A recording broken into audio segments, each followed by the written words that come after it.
متبقية حق منزل طيني قديم في مدينة المبرز عندنا في الحسا. خل أعلمكم قصة هذا البيت. في هذا الموقع تحديدا، في هذا المنزل القديم، نسجت أول كسوة للكعبة المشرفة في مدينة سعودية اللي هي الأحساء. نعم، في هذا المنزل نسجت كسوة الكعبة المشرفة في هذا الموقع 8 مرات. كان أولها بأمر من الإمام السعود الكبير، هو أول أمير سعودي يكسو الكعبة.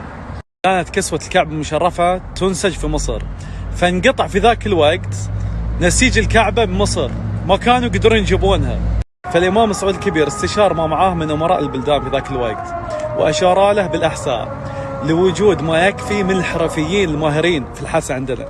البيت يرجع لشخص اسمه عيسى بن شمس، وكتب بالقلم على باب هذا البيت: هذا البيت الذي نسجت فيه الكسوة.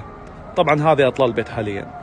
نسجت الكسوة 8 مرات في هذا البيت، كان آخرها في عهد المؤسس الملك عبد العزيز رحمه الله عام 1343 هجري، وبعد انتقلت إلى مكة. حبيت أعطيكم هذه المعلومة الغايبة عن الكثيرين، أن أول مدينة سعودية نسجت الكعبة فيها هي الأحساء، في هذا الموقع تحديدا.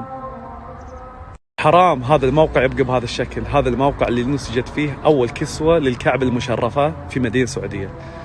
مفروض يرمم، يعدل، يكون مثل المتحف، يرمم، يعدل، وممكن هذه الكسوة تكون موجودة فيه بحيث أنه خلاص تكون معلم سياحي، معلم عندنا أثري في هذا الموقع تحديدا، والكسوة موجودة وعلى الأقل صور لها، يكون مثل حفظ للتاريخ. فنتمنى إن شاء الله أن يتم الالتفات عليه.